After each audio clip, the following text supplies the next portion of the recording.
Honorable Sani Liti Ankwani, barka da wannan lokaci. Barka ka da Ismail. Kwana biyu ba a ganka ba, ya yanayin ƙarfin jiki?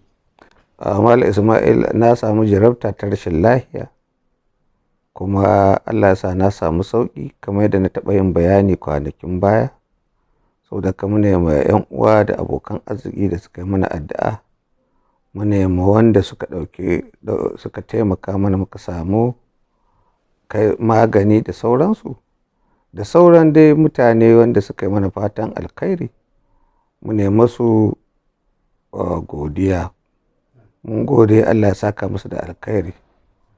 Kuma mutane sun taɓa buga muku waya, sun taɓa bugo waya, sun ji shiru ba a ji mu ba, an ce ba lahiya, to Allah ya samu sauƙi. Don haka ma ne dai na ƙoƙarin dai in yi magana da mutane domin su ji muryata, san cewa sauƙi ya fara samuwa da ikon Allah. Jama'a, bismillahirrahmanirrahim.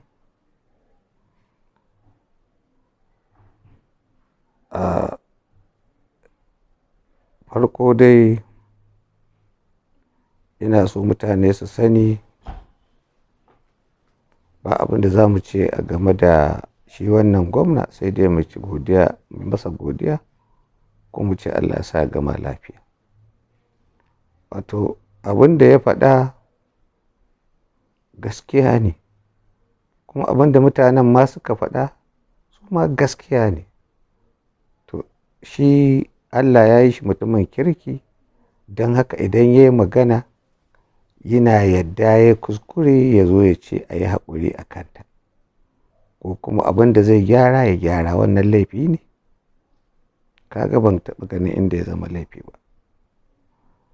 Shi ga shugaba, shi yana da haƙƙi ga jama'a ya masu bayani, hakanan kuma jama'ar Katsina na da haƙƙi da su tuhunce shi akan abubuwan da yake. Kaga duka da mutanen da suka yi magana da mutanen da shi da ya yi magana, duka babu inda wani ya laifi.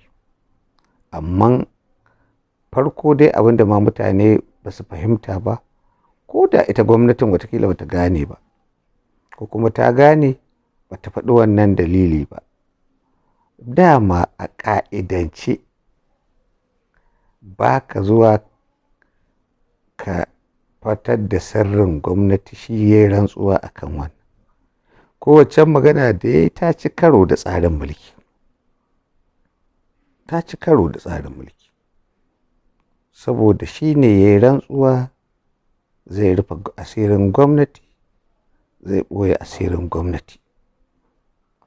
To sai ya zo, sai aka kawo kuɗi daga asusun gwamnatin tarayya, sai ya zo ya baje su ya ce muna da kaza, ana bin mu bashin kaza, za mu biya kaza, za mu biya kaza.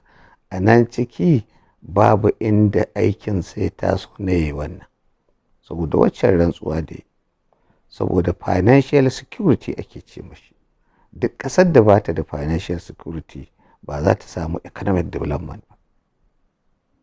Financial security shine, to sai wani zai zo ya investment a Katsina, sai ya ji cewa gwamnan Katsina na biyan bashin abin da bai samu.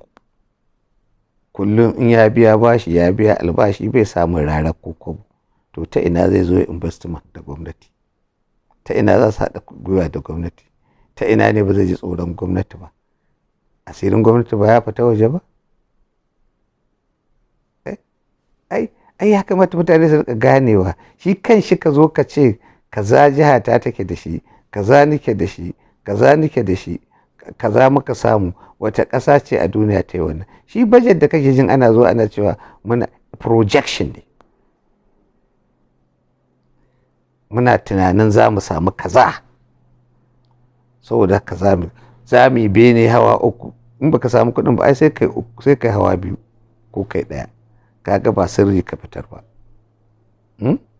Amma sai wannan ka zo ka ce mun samu biliyan 10, revenue biliyan 2, kaza internet generator menene wace ce, da an hada sai ka samu miliyan 15, sai ana bin ka bashin biliyan 50, ka samu biliyan 15. Kaga sai dai kai abin da ake cewa biyan ruwa kawai, servicing debt. to waye zai zo investment a jihar da ba ta da capacity da za ta iya biyan ka?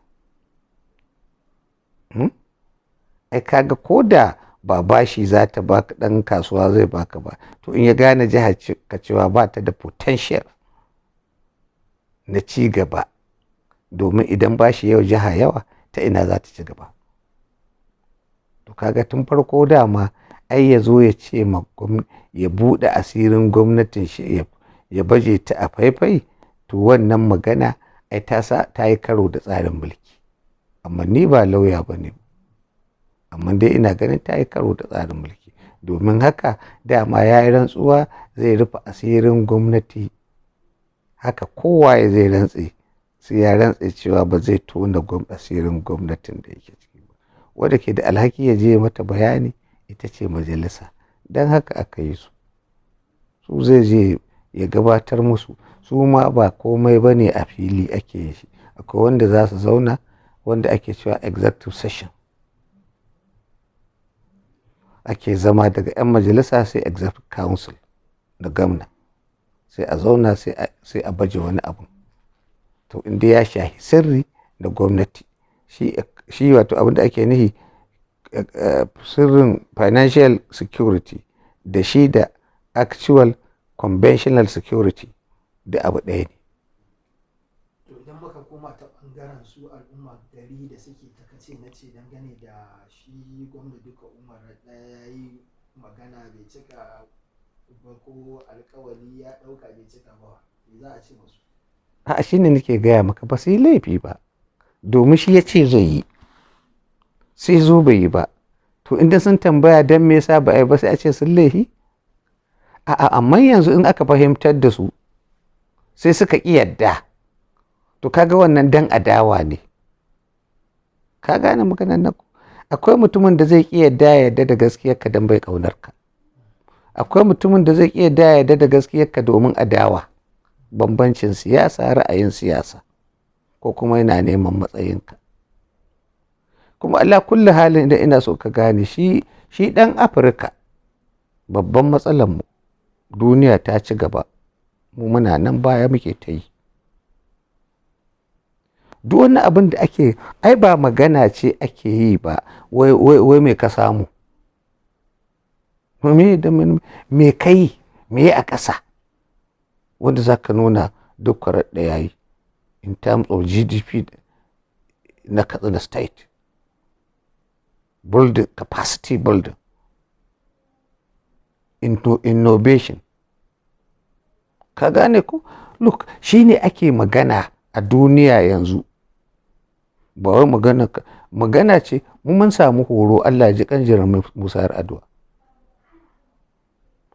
Jiran Musa Yar'adua in ya baka assignment, shi abin da yake so ka dawo ka ce ka gama, ba ya kai shi ba. Amma in ka yi felin ka dawo kana ce mai ga yadda kai felin, ko sauraron ka bai yi. Shi abin da ya dame shi me result, da ka zo zai ce me sakamakon abin da na saka, an ci nasara, that is all. Ka gane maganar? So the issue shine shi wannan mutumin yana kokarin ya daidaita al'amura, amma wato muna da gaggawa. Shekara 2 ɓannar da ke cikin Najeriya, ɓannar da ke cikin ƙasar nan, ɓannar da ke cikin wannan duniyar, ka ce mutum zai zo ya gyara maka ita yanzu cikin 'yan watanni, wane ne shi? Bai isa ba. Ka gane ko? Amma maganar da ake a samu wanda zai ɗora mu akan turba, foundation. In Allah taimake mu duk kwarar ɗaya mana foundation, aƙalla a Katsina mai kyau. Domin mutane suna da wauta, da mai rai da lahiya shi ne zai ga wasu abubuwan da ya yi, wanda ya tsawanci rai. Because foundation ake, ita kanta jihar me za ta iya mata ta dogara da kanta, ba wai a zo a cewa an taru a siyasa, an taru ana ihu ana cewa ka gama komai, gwamna wane ne, ka gama komai, yanzu abin da ya rage kawai shi kenan yan farin mutane. Wanda Bahaushe ke wannan, ba magana cewa ka gama komai, no. ka tsaya duk wani resources da kake da shi yau a ce ya ƙoƙari ya samun mana power, independent power, ka gane ko, ya ƙoƙari yadda yake ta kawo abubuwan nan na su irrigation, na su kiwo, na su wane ne, na su noma, na menene, idan ya samu ya kafa wani abu wanda za mu iya wata rana fitar da kayan amfani a duniya, za mu fita mai competition, yadda zai tura mana yaranmu su je su yi training a duniya akan technology, engineering, innovation, ka gane ko, duk wannan abubuwa ne wanda yake za a tsaya a ce a jihar mun ware mun ɗauka ma ba Najeriya muke ba, ya za ka yi duk raɗa mu ba shi haɗin kai mu ce ya zo ya taimake mu ya sa mana foundation wanda duk wani wanda zai zo ya gwamna ma bayan shi a ce sai an zauna da shi an yadda ya ɗora akan wannan. Inda za ka kula ba da gaske ake ba, duk wanda suke inda ya aje, wanda duk wannan abin da kake gani da nake gaya maka ba da gaske ake ba, inda gaske ake yi sai ka zo ka ɗauko kawai wanda suka rugo suna takara suna son abin nan ake ta ruɗe jihar ko da an samu ɗan magana santsin baki daga gare shi sai a laɓe a kanta don a abin nan a yaƙe shi. Ni ban ƙi ka soke shi ba, wannan is a democracy. Idan ya samu inda za ka soke shi soka shi domin ya gyara, that is democracy. Amma idan ka san ba objective abu ba ne ba, haka kawai don san ranka ne, ko kuma aka fahimta da kai, ka gane ko, ka ƙi fahimta ka zo kana zagin mu don mun yi magana, ka gani ba mu zagi wani ba, ka gane ko. Yanzu ka ɗauka misali, sai ka ɗauko Mr. ABC, ba zan faɗi sauran ba, sai ka zo ka ce ABC za su yi takara da raɗa, to menene credentials ɗinsu, wato menene fi sabilillahi ba da san zuciya ba. Of course za ka so Mr. A ya ci domin mu yanzu kanmu muke mawa ko wani zai ce ina magana nan ne ma don duka na tare da ni, of course yes, amma akwai wani abu wanda yake objective, wato wanda ake cewa duk inda ka aje mizanin ita gaskiya ce, to ko ba ka santa daga maƙiyinka ta fito sai ka karɓe ta. Yanzu ɗauki masu takarar na kurma, idan mu Hausawa da gaske muke, mutum nawa ne zai iya yin gwamna, za ka ta sa ya gwamna?